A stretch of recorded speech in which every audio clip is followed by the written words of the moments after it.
and welcome to another Jen's Jumpstart video. This week I'm going to make a card and I want to show you how cool it looks to use a stamp with embossing powder on a piece of pattern paper. And this is a light blue pattern paper. It's got a polka dot on it. So what you will need is a stamp. I'm using this beautiful doily stamp from Hero Arts. And then you can either use a clear Versamark ink pad or you can use an embossing ink pad. I tend to like the Versamark just because it seems to be a little bit more sticky than my embossing pads have been. So go ahead and ink up the stamp. And then underneath my pattern paper I have a piece of foam, and that allows me to stamp into the image just a little bit more than I would if I were just stamping on a flat surface like the wood underneath. So find something that you can stamp into a little bit. So you can't really see the image that I have stamped, but trust me, it's there. One trick that I do is I take a piece of scratch paper and I fold it in half, and I place my stamped image onto the folded paper, and then I just sprinkle generously the powder all over the image. And then I tap off the excess. You can see what the powder looks like, and then I set that aside, and using the fold in my pattern paper I just dump the rest of that powder back into the container. So that's the tip that I use to put my embossing powder back. So now to set an image like this you need a embossing heat gun to set the image and set the powder. So I'm going to go ahead and do that off camera, and that way you don't have to listen to the embossing heat gun. So you can see that when you heat emboss an image with embossing powder, it gets a glossy finish on top, and that's how you know that it's done. And you can use the heat gun, but like I said, I did that off camera so you don't have to listen to it. So let's go ahead and make the rest of our card. Okay, so let's go ahead and make the rest of the components for the card.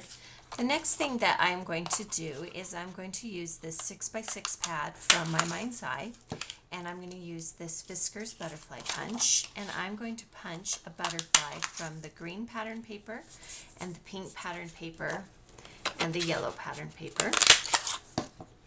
And then I will do this 3 times so that I have a total of 9 butterflies punched, and I will assemble them here and machine stitch down the center.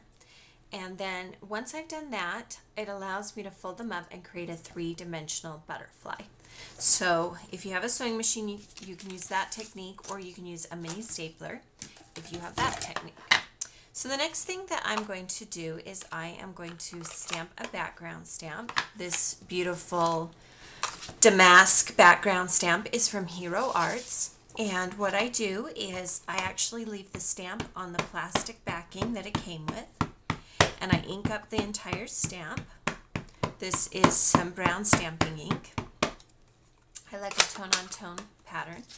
And then I'm going to go ahead, and you can see I've already stamped here, but I'm going to go ahead and place that on top of the stamp and then use a brayer to add the stamping pattern into the cardstock.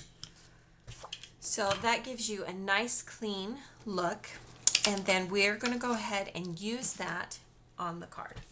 So I have a pre-made card right here, and we're going to add the elements on top. Remember, we embossed this doily part. Now we're going to add all the components to this card. Okay, so just using adhesive, we will go ahead and add this pre-cut and pre-embossed piece to the front of the card. And then I have cut the stamped damask edge, and we are going to add a paper punched side using this Fiskars punch. And I have pre-punched that out of white cardstock. And we will go ahead and center the damask stamp onto the circular border punch, and we'll do that on both sides. And we'll center the scallops, and then we'll add adhesive to the entire piece and put this on our card. So I love the look of the doily lace with the punched lace. You can see how pretty that looks. Okay, so I've pre-cut this banner piece from the same pad. It's more of a solid tone-on-tone yellow. And I'm going to use this yellow baker's twine, and I'm going to wrap it around the banner a few times, just for some dimension. If you're looking to get baker's twine, there's a lot of different ways you can get it. You can get it in small rolls, you can get it in big rolls. I suggest that you get the colors that you use most often in maybe a bigger roll, and then maybe just some fun colors that maybe you don't use as often on smaller rolls. But this is one of my go-to embellishments, is using baker's twine.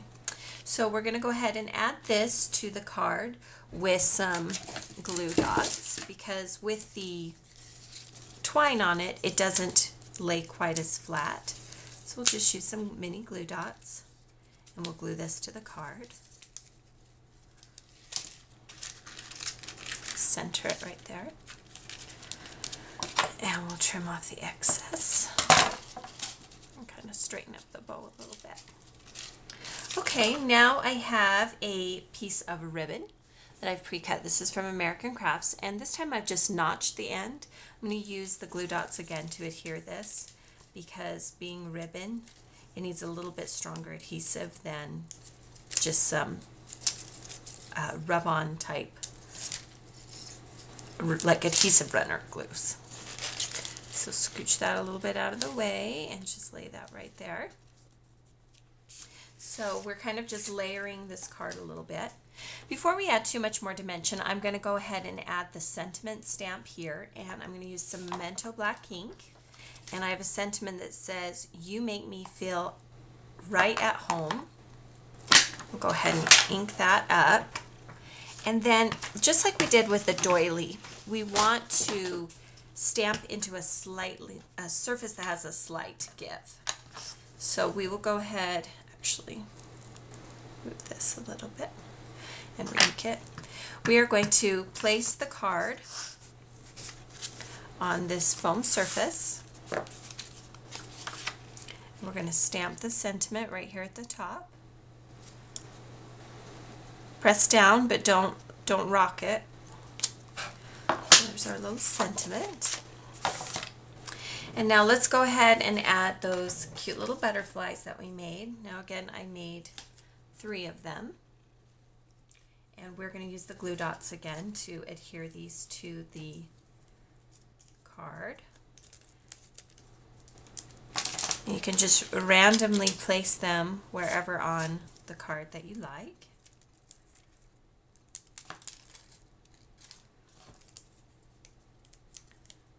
You can do this same technique with heart shapes or with circle shapes.